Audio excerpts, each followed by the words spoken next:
Olá, amigos da Casa do Saber Rio. Eu sou Augusto Shoa e mais uma vez é um prazer estar aqui com vocês hoje nessa pandemia de tantas coisas boas. E olha, coloca na sua cabeça, toda vez que eu estiver aqui como mediador, eu estou sempre com uma pessoa muito interessante do meu lado. Do meu lado não, na minha frente da fibra ótica.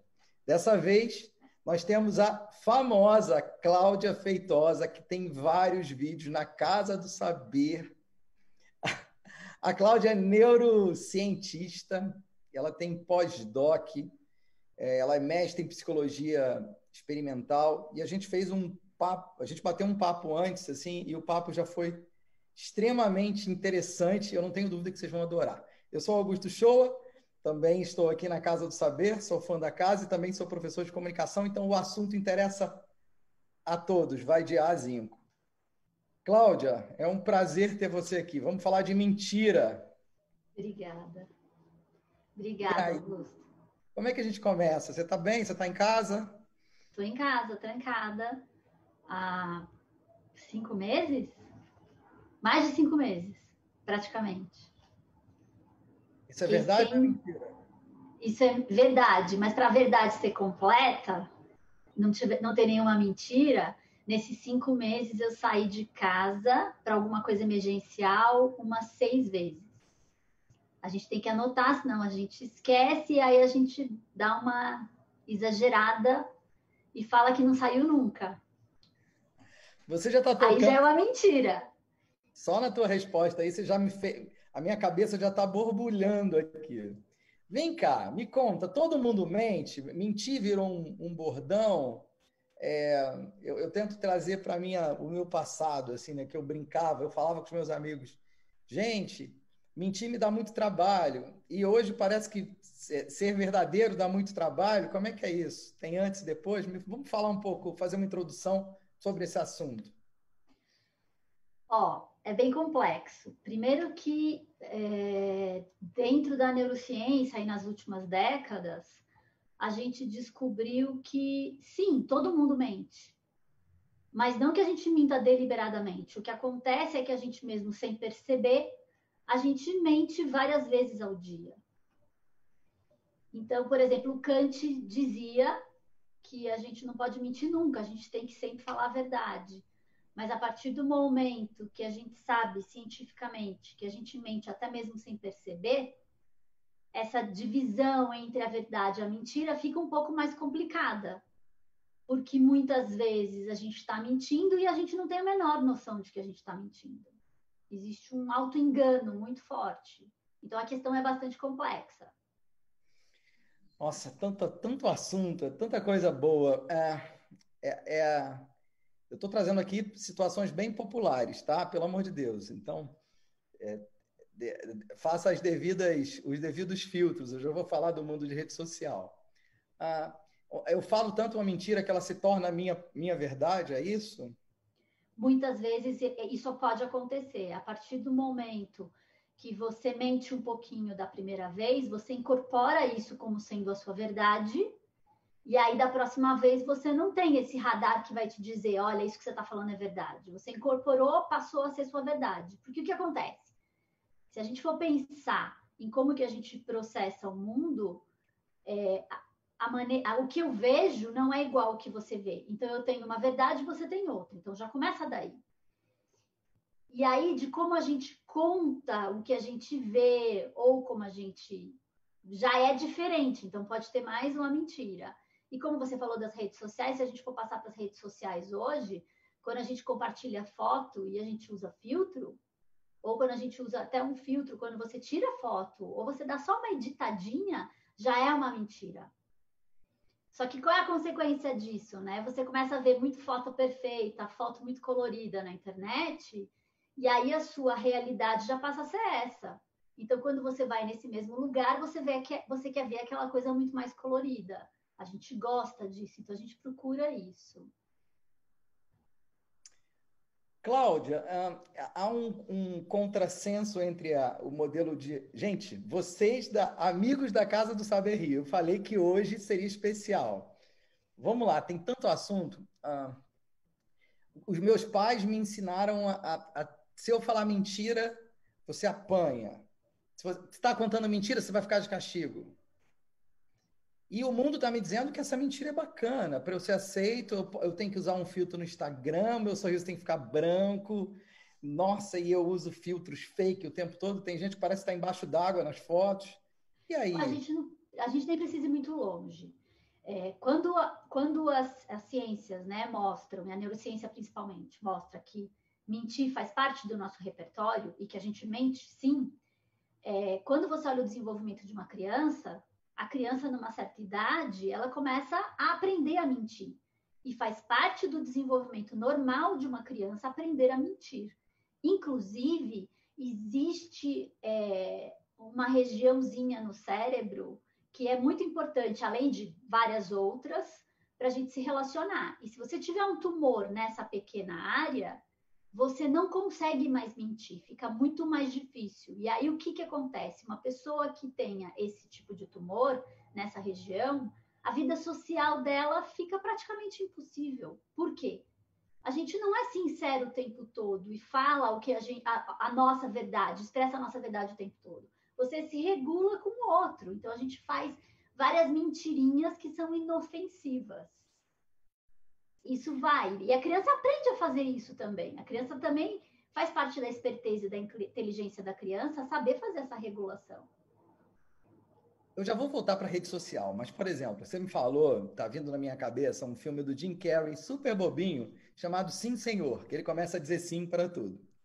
Eu fiz um paralelo, alguma coisa eu li há muito tempo, e aí eu não me recordo, eu não tento nem decorar para não ter que lembrar. Eu sei que eu li em algum lugar que alguém resolveu fazer um estudo de mestrado ou de doutorado bem empírico, que ele resolvia ser verdadeiro, e aí a gente pode questionar essa subjetividade que tem por trás da verdade. E aí o tempo todo, e aí mostra que depois de 6 meses a relação dele estava ruim, ele perdeu o emprego, depois de um ano ele não tinha amigos, sabe? Virou uma bola de neve. Porque se a gente já começa sendo verdadeiro no bom dia, já pode dar problema, né? Se o moço aqui da portaria me dá bom dia, opa, não, só se for para você, o meu dia foi péssimo. Eu tenho, qual é essa mentirinha que é a mentirinha moral aceitável e a mentira que vira patológica? Como é que é isso? Você não precisa nem só ir para a patológica. Você tem, digamos, as mentiras que são crimes.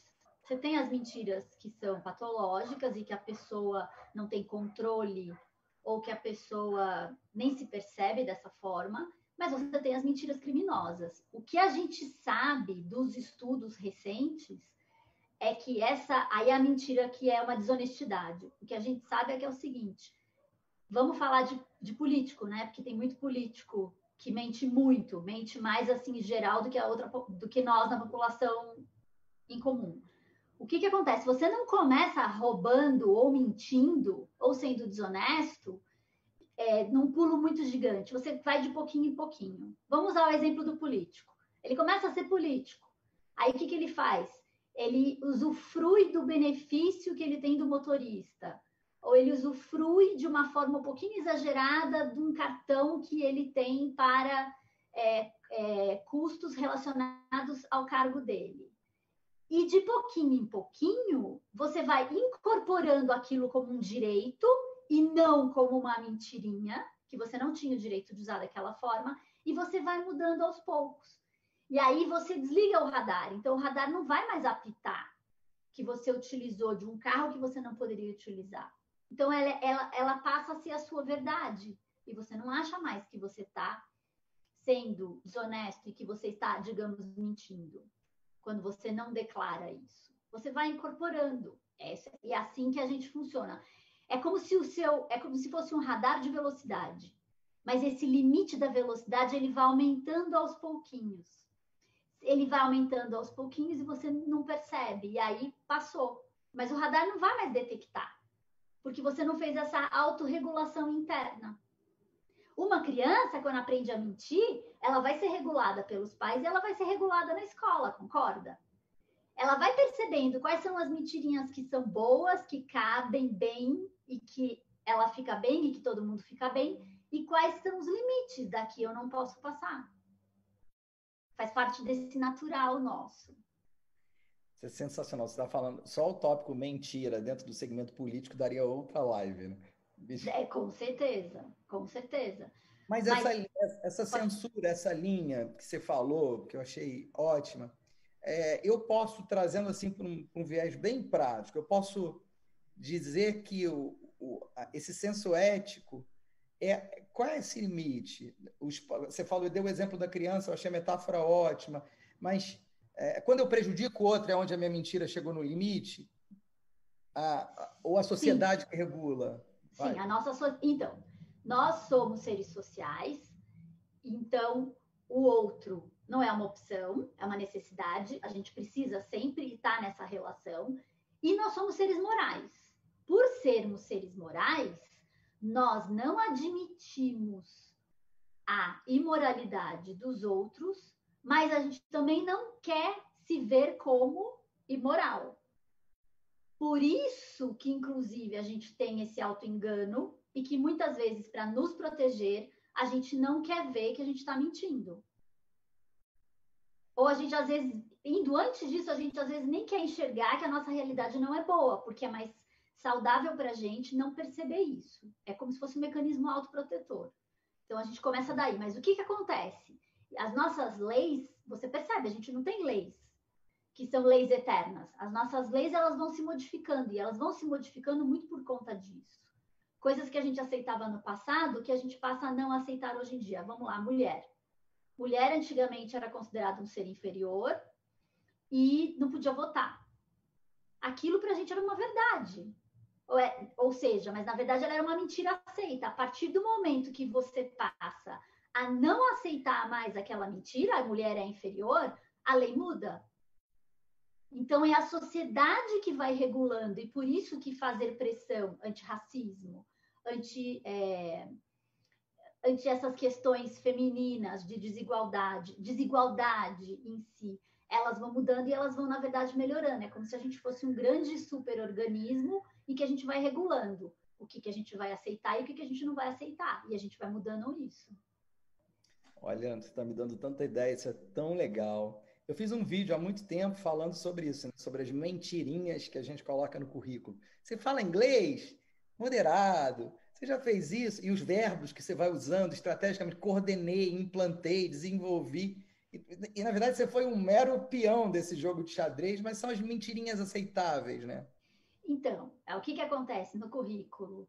Aliás, essa live surgiu por conta das mentiras no currículo, que foi o caso do Decotelli e o caso da FGV. O que você muda o adjetivo que lhe cabe melhor, pode até ser você se valorizar, então você tem mais uma autoestima, ok, legal. É como se fosse uma inflaçãozinha ou muda alguns adjetivos. Não é legal você dizer que você é fluente em inglês, sendo que você não é, porque depois você pode pagar um preço muito caro por isso. Agora, por exemplo, todo mundo lá que tem Lattes, quando a gente envia as atualizações do Lattes, está escrito que você é ciente de que você está falando a verdade, e se você não estiver falando a verdade, você pode, você está subjugado pelo artigo de 297 a 299 do Código Penal Brasileiro. Ou seja, dizer que você tem um título que você não tem no Lattes é crime. Embora tenha juiz que já tenha dado sentença dizendo que não é crime. Mas isso não é uma jurisprudência. A maioria das pessoas vem como crime. E o que acontece? Crime ou não? Vai parar na cadeia ou não vai? A maioria das pessoas, cada vez mais, perdem, por exemplo, o Decotelli teve que se retirar do cargo. Ele não pôde ser ministro da Educação por conta dessa mentira. Mas, anteriormente, o Itzel mentiu no currículo, a Dilma mentiu no currículo, eles não perderam cargo. Eles continuaram no cargo. Mas isso é muito comum, porque a gente vai regulando, a gente vai mudando. A aluna do Moro fez plágio. Plágio é uma mentira. Todo mundo assina por aquilo, então é uma mentira, ela não é aceitável. São mentiras curriculares e o plágio já é uma outra questão. A gente vai regulando. Mas o interessante, você trouxe num tema que eu tenho ali, certificado escrito validado, né? Eu acho que essas mentiras, quando entram no âmbito do que a gente está fazendo aqui agora, da comunicação verbal, parece que a medida ela é outra, né? Você falou de um exemplo de político ali, o próprio Decotelli, parece que 76% da dissertação dele era plágio, e ele colocou lá no currículo que foi ministro por tantos dias, é sensacional. Eu tenho um vídeo do Lula, que eu uso até nas formações, que ele fala que no Brasil tem 20 milhões de crianças de rua. E ele ficou uma vida inteira viajando por vários países falando isso. Até que alguém, amigo dele, chegou e falou: Lula, esse dado que você está trazendo não é verdadeiro, porque se isso acontecesse, a gente não conseguiria andar na rua de tanta criança que tinha. É impossível geograficamente que isso exista. E aí ele ri disso assim, e não teve nenhuma pena por conta disso, que endossa exatamente o que você está falando. Deixa eu entrar no lado psicológico. Vai, fala. Você falou Não, alguma é uma coisa. comunicação verbal, mas eu queria te trazer o seguinte: o que acontece? Nós falamos, tá, há menos de 100 mil anos, mas nós andamos bípedes em cima de duas pernas equilibradamente há muito mais tempo. Você pode perceber, uma criança, ela caminha equilibradamente muito antes do que ela fala corretamente. Isso mostra o que veio depois na nossa evolução. A nossa linguagem ela é muito nova. Então eu digo o seguinte: nós somos como bebês aprendendo a se comunicar. É por isso que a nossa linguagem, ela na verdade é muito genérica, cabe muito espaço para falar não especificamente, entender equivocadamente, e por isso que é sempre uma confusão. A coisa mais fácil é você ver um casal brigando. É um caos. E normalmente é tudo muito genérico. Ah, foi uma vez que chegou atrasado para jantar, virou sempre. A gente precisa aprender a se comunicar. E isso dá muito trabalho, aprender a utilizar a nossa linguagem. E como ela é muito difícil de ser específica, cabe muito espaço para a gente não ser específico e fica entre essa coisa da verdade e da mentira. Sensacional. Eu endosso perfeitamente, adoro o que você está falando. E com a multiplataforma, então, que a gente tem o emoticon, a mensagem de texto misturada. Eu tenho multiplataformas, nunca tive tantas oportunidades de me comunicar e nunca fui tão improdutivo na minha comunicação. Deixa eu passar para a parte psicológica disso aí. A vida é dolorosa. A gente precisa de uma mentirinha, a gente precisa de uma fantasia. Num curso de storytelling que eu faço, inclusive aí na casa, eu falo muito, vamos enaltecer a crise. Então, na hora da estrutura do storytelling, a crise, eu falo, bom, mas você sentiu dor nesse momento? Senti. Quanto tempo você ficou sentindo dor? Um dia. Ela fala que foram 3. Tá bom, a gente libera. Vamos enaltecer essa crise. Porque eu me aproximo da plateia, eu humanizo. E aí, o ser humano está preparado para essa realidade? Eu não preciso de mentira porque viver é doloroso, é um desamparo constante. E aí, estamos mentindo mais na pandemia? Vamos pensar na memória. Nós temos vivências e a gente não fala muito sobre isso, mas é muito importante para a gente esquecer. O esquecimento faz parte da memória. Justamente porque nós podemos ter eventos que são eventos muito difíceis, muito dolorosos, é muito importante a gente esquecer para a gente conseguir viver melhor. Isso, a gente já funciona dessa forma. Então, é óbvio que quando a gente olha para o passado, a gente está vendo a nossa história. E a maneira como a gente vê essa história e como a gente conta para os outros, ela pode nos ajudar a ver a nossa história com melhores olhos. Concordo com você. Então, ela pode ter graus de mentirinhas que são mentirinhas saudáveis, que na verdade fazem com que eu reinterprete a minha história. A maneira, eu não sei nem se cabe a gente dizer que é mentira, mas é a maneira como eu vejo que eu vivi e que eu passo para frente. Mas o que acontece? É uma linha muito tênue entre eu ver com melhores olhos e contar a minha história com melhores olhos, do que eu adulterar toda a minha história e contar uma mentira. Tá, deixa eu ainda tocar. Vê que é sutil. Deixa eu tocar ainda nesse ponto aqui. Deixa eu mudar a pergunta. Então, o ser humano gosta de ser enganado, porque quando alguém está se maquiando, quando você se arruma para sair, quando você coloca uma roupa, é um crime. Eu estou usando uma mentira, eu estou usando ferramentas. Não, Não? por exemplo. Tá. Então, por exemplo, eu estou maquiada. Eu estou com o cabelo mais arrumado do que o normal. O que acontece? ela é uma mentira. A maquiagem me faz ser um pouquinho melhor do que eu realmente sou. O meu cabelo arrumado, ele é diferente do que quando eu acordo. Mas a gente sabe que existe essa convenção da maquiagem, do arrumar o cabelo. Então ela não é desonesta. Ela é honesta dentro dessa nossa sociedade. Mas a gente quer ser um pouco melhor do que a gente é realmente. E muitas vezes, inclusive, a gente busca uma maquiagem que é tão natural que ela nem parece maquiagem.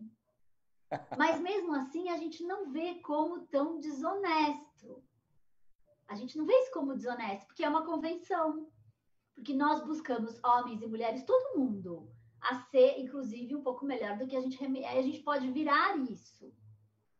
Mas o que acontece? Tanto no editar a foto, no usar o filtro, como editar a minha história, a gente tem que ter essa clareza de não construir uma mentira toda completa e repleta, que você, inclusive, pode ficar refém dessa mentira e depois não poder sustentar. É como você dizer que eu sou fluente em inglês, e aí você vai para uma reunião e você não consegue nem entender e nem falar. Ela não vale a pena. Mas como você tem nas redes sociais muita inflação, né, da verdade, muita mentirinha, ela vai aumentando. Ou até mesmo as fotos que você, por exemplo, você vai viajar, você vê fotos de lugares, todos editados, todos coloridos. Qual é a sua expectativa de chegar lá e encontrar aquilo? Aí você chega lá, você não encontra aquilo. O que você tem? Uma frustração. É frustração. Tem um artigo que fala puglerização da vida, né? Fazendo um paralelo com aquela pessoa que era influenciadora digital, o que é, não sei. Bom, deixa eu entrar nessa linha ainda aí. Você tem um livro que eu estava lendo aqui, que eu adorei essa semana, que tem uma frase do Mark Twain que ele fala isso. Vamos entrar nessa parte agora, um pouquinho só de fake news. Que o Mark Twain, eu acho que ele fala isso. Uma mentira dá a volta ao mundo enquanto a verdade ainda está amarrando os sapatos. Porque a mentira é muito mais interessante, né? E eles têm um monte de pesquisa mostrando que a fake news, você tem uma possibilidade de propagação de 16 vezes maior. Então, hoje você tem elementos que provam que os políticos e grandes mudanças que ocorreram no mundo nos últimos tempos passaram por construção de inverdades, se é que a gente pode amenizar isso. E que a rede social catapulta isso, porque eu tenho essa expansão cancerígena. Me fala um pouco disso. Então, o que acontece? Como a gente gosta de contraste. Aliás, nós somos máquinas de buscar contraste. Para a gente enxergar cor, é assim que nosso cérebro funciona. E é tão baseado tudo isso que é aí que mora, inclusive, o início do nosso maniqueísmo. Tá? Sem contraste não tem nada. Você não tem vida se não tem morte, você não tem quente se não tem frio, você não tem escuro se não tem claro, ok? E como a gente busca contraste, a gente gosta e a gente procura essas coisas mais contrastantes, mais diferentes. Então, o que dá Ibope na TV ou nas redes sociais? São as coisas fantásticas, sejam muito ruins ou muito boas. Então, é a pessoa que consegue, sei lá, o salto mais alto do mundo, ou chegar no menor tempo possível, ou então, como aconteceu essa semana, que todo mundo ficou prestando atenção, aquele incêndio, aquela explosão horrorosa em Beirute. E essas coisas nos atraem, porque elas são coisas contrastantes da nossa realidade. E aí, quando a gente recebe muito isso, parece que a gente está sempre buscando isso. Inclusive, até querer achar que a nossa vida pode ser cheia cheia dessas aventuras. Não tem gente que paga fortunas para tirar fotos quase impossíveis no Instagram? Inclusive, muita gente morreu dessa forma. Selfie nos lugares mais altos e mais perigosos. E teve gente, mais do que uma, que morreram nessas situações. A gente busca isso. Ou seja, a gente tem essa atração pela mentira porque ela parece ser mais interessante. Mas no caso da fake news, seja em qualquer lugar que a gente esteja, a gente gosta da fake news quando ela, na verdade, está afirmando o que a gente acredita. Aí você gosta dela e aí você compartilha. Mas se ela não bate, não combina com a nossa crença, aí a gente não faz, a gente nega. Muito bom, muito bom. Vamos voltar aqui para a parte, ainda desse lado de rede social, que eu acho que é o que potencializou com essa pandemia. Qual o efeito disso? Nada melhor do que perguntar para você sobre isso. Qual o efeito disso na cabeça de um jovem? Eu estou falando isso porque esse período de constituição do cérebro, né? Assim, até que momento que essa criança, esse jovem tem o cérebro constituído, e essas influências externas impactam. Assim, tem uma foto, quando a gente conversou, que tem uma mãe amamentando e a mãe e a criança olhando para um tablet. Qual o impacto disso na vida de alguém? Assim, eu lembro que, não sei se grupo de referência é um caminho, eu lembro que eu não tinha grana quando eu era moleque para comprar a mochila que todo mundo da minha escola comprava. Eu comprei de uma marca pobrezinha e recortei a etiqueta e coloquei. Como é que é isso? Assim, esse mundo em que todo mundo é ostentação? Não, o que acontece é que se na rede social a gente tem um retrato visual, vamos falar visualmente falando, tá? Não do conteúdo. Vamos falar da questão visual, das fotos. Se as fotos nas redes sociais, elas são, na verdade, uma réplica da nossa vida real, que é engraçado, é estranho falar de virtual e real, mas se elas são muito parecidas, não existe um choque. Mas se elas são muito diferentes, que é o que tende a acontecer, porque na verdade a gente sempre posta uma foto que é mais editada, digamos. Você tirou 10 selfies, apenas uma delas ficou boa, às vezes você tira 50 e você vai postar. Então você está sempre postando um visual ideal. Se você está muito tempo, crescendo muito tempo dentro dessa tecnologia e o visual que te apresenta aqui é muito diferente do que a gente tem no dia a dia, aí, na verdade, a gente está criando um choque. E essa criança vai crescer contando essa história para ela mesma. Então, ela vai ter uma outra expectativa. E aí, pode ser que ela tenha muito mais frustração. Ou pode ser que ela já compare, que é o que a gente vê que acontece hoje em dia. Ela vê isso tudo, ela acha que é a realidade, a verdade das outras pessoas. Aí ela olha para a vida dela da maneira mais crua e mais sincera possível. Ela acha que ela não tem nada daquilo e que então o que acontece? Já se sente frustrada. E aí você tem aumento de ansiedade, aumento de depressão e várias dessas coisas. Mas, na verdade, ela está se sentindo frustrada por olhar uma mentira. Porque aquelas pessoas, a maioria delas, têm uma vida muito mais parecida com a dela. Em contrapartida, quando a gente tem muita desigualdade social, ela tem mais acesso a quem tem muito mais que ela, porque está ali no virtual, e isso também pode trazer uma tristeza e uma frustração. E não é à toa que os países com mais desigualdade estão na lista lá no fundo de grau de felicidade. E os países com menos desigualdade e que todo mundo está muito mais próximo são os países mais felizes. Não é porque eles são mais ricos e mais pobres, muito provavelmente porque a desigualdade é muito menor nos que são mais felizes e a desigualdade é muito pior nos que são mais infelizes. Aí não é nenhuma mentira, aí é a verdade. Você vê essa verdade e isso te faz mal, lógico. Ninguém quer estar por baixo. Nós, seres humanos, a gente se revolta com a desvantagem quando a gente está em desvantagem, não quando o outro está em desvantagem. Porque o nosso bem-estar vem primeiro e a gente esquece disso. Nós somos seres sociais, mas a gente precisa garantir o nosso bem-estar, até mesmo para ajudar as outras pessoas. Aí, saindo um pouco disso, entrando para a história que a gente vive na pandemia hoje, o que acontece? É óbvio, quem não quer usar máscara é porque não acredita no vírus, ok? Mas o que acontece? A gente fala da empatia, né? Que você tem que pensar no outro para usar máscara. Não, é que nem na história do avião.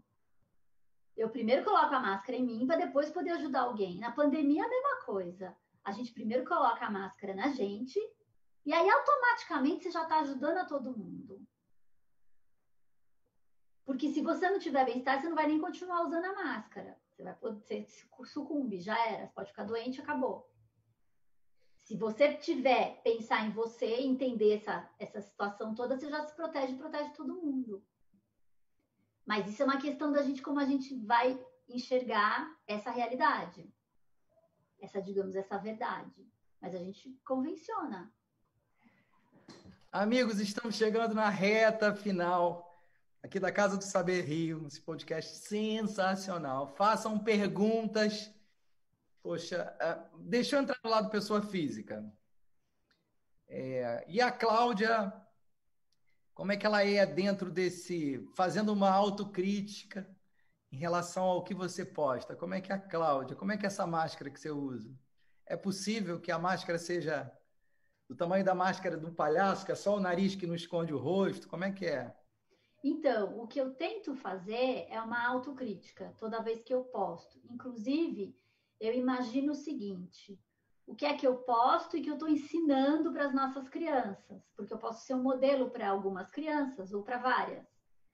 E aí, criança copia. Não interessa se a gente está fazendo a verdade ou fazendo a mentira. As crianças, elas copiam o que a gente faz. Então, o que eu quero passar para elas? Praticamente não ter máscara. O quanto que eu consigo passar na rede social que é verdade e que eu me sinto sendo como verdade. É que como eu sou focada na neurociência e as minhas postagens são muito relacionadas à neurociência, são dados científicos. Não tem tanto da minha opinião. Mas o que acontece? A gente sabe, quanto mais você posta selfie, mais like você tem. O quanto que você quer virar refém disso ou não. Então, postar uma foto de vez em quando que é minha, ok. Mas tem uma série de outras coisas que a postagem que vai ganhar menos like, que é muito mais importante, é do conteúdo e não da carinha selfie. Porque senão vai ficar todo mundo só fazendo selfie e essas crianças vão ficar cada vez mais fissuradas só em fazer selfie. Narcisismo. Me diz um detalhe. Existe realmente pesquisa, já que você trabalha exatamente analisando por esse prisma, mostrando exatamente da felicidade de um like e dessa busca constante de likes, a sociedade dos likes e a felicidade, os efeitos disso, de dopamina. Existe esse modelo de teoria dos jogos aí aplicado às redes sociais realmente? Bom, teoria dos jogos é estudada e aplicada para quase tudo. Mas o que acontece é o seguinte: nós somos seres sociais, nós queremos ser aceitos, nós não queremos ser rejeitados. Então, tanto na sua vida física quanto na sua vida virtual, é importante você ter um feedback positivo e buscar esse feedback positivo. Isso faz parte, isso é saudável. O que acontece hoje é que os números passaram a extrapolar. Nós somos seres que temos um cérebro feito para a gente se relacionar com mais profundidade, até com 50, 70, 100, cento e poucas pessoas. Hoje a gente se relaciona com muito mais. Mas a gente se relaciona de uma forma muito mais superficial. Então, você ficar refém desses likes, você tem que pelo menos ter a consciência de que esses likes são muito mais superficiais do que profundos, mesmo porque você não, se você está esperando 1.000 ou 1 milhão de likes, você não vai conseguir conhecer todas essas pessoas.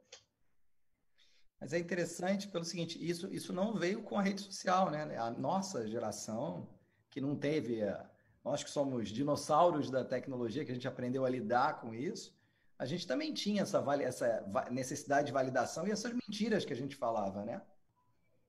Sim, isso já vinha da TV, não tinha aquele papo de ter os seus 3 minutos de fama? Que eram os seus 3 minutos de fama na TV? Hoje na rede social você pode ter mais do que 3 minutos de fama, porque você tem muito mais rede, você tem muito mais contato, você tem muito mais gente, né? Tem muito mais circulação, não é só uma TV. Antes era praticamente uma TV e um canal, era só isso, não era nada além disso. A gente não tem mais isso. Todos somos mídia, né? Muito bom. Vem cá, deixa eu. Gente, façam perguntas. Infelizmente, a gente vai ter que marcar outros. Vou solicitar para a Adriana, quase que uma obrigação. Eu tenho tanta pergunta para fazer e eu já estou sendo aqui pressionado. Me diz um negócio. Você está fazendo um estudo sobre a mentira dentro do escopo do perfil do brasileiro? Como é que é isso? O brasileiro mente mais? Como é que é o teu estudo? Não, a gente tem uma. Existe uma mania, né? O brasileiro acha que nós brasileiros somos os mais desonestos da face da Terra. É um lugar comum isso, quase. Não é todo mundo que concorda, mas tem muita gente que diz isso. E baseado nisso, eu comecei a fazer uma pesquisa sobre a tomada de decisão moral, sobre a desonestidade entre os brasileiros. E já testei mais de 1.500 pessoas. Estou começando a analisar os dados. E para a gente saber realmente se nós brasileiros somos mais desonestos, somos tal e qual os outros, ou até se somos mais honestos, a gente precisa testar objetivamente. A neurociência está aí para isso. E só assim a gente consegue saber. Fazer lá a ciência, o dado. E é isso que eu estou fazendo agora. Porque não tem pesquisa nessa área no Brasil. Bom, que interessante, que interessante. Já estou ansioso. Cláudia, acabou. Que pergunta que eu não fiz que você gostaria de ter respondido? Você tem 1 minuto. Não, mesmo dentro da neurociência, existem alguns neurocientistas que dizem que a gente precisa ser mais honesto, fugir mais da mentira. Só que para isso a gente precisa de uma sociedade nova. A gente precisa reconstruir essa sociedade. Mas quanto mais a gente fica consciente das mentiras, mais honesto com a gente mesmo a gente consegue ser e ter relações mais honestas. E que isso gera relacionamentos mais duradouros. Mas é honestidade cuidadosa. Você não precisa ser honesto com acidez, mas com cuidado. O cuidado com o outro. Tanta coisa. Eu queria perguntar sobre os casais, se os casais mentem muito, que mentem mais que os namorados, tanta coisa. Gente, acabou. Eu falei que seria ótimo. Estou triste. Quando eu fico triste quando acaba é porque tem mais assunto do que tempo. Obrigado por você ter assistido essa live, esse podcast. A Casa do Saber Rio traz o tempo todo pessoas interessantes para falarem. Olha a vantagem da pandemia aí. Na próxima quinta-feira a gente vai falar de religião e política brasileira com o pastor Henrique Vieira e o Michel German. Bom, não percam, 19 horas. Obrigado, obrigado mesmo. Adorei, Cláudia. Obrigada. Obrigada.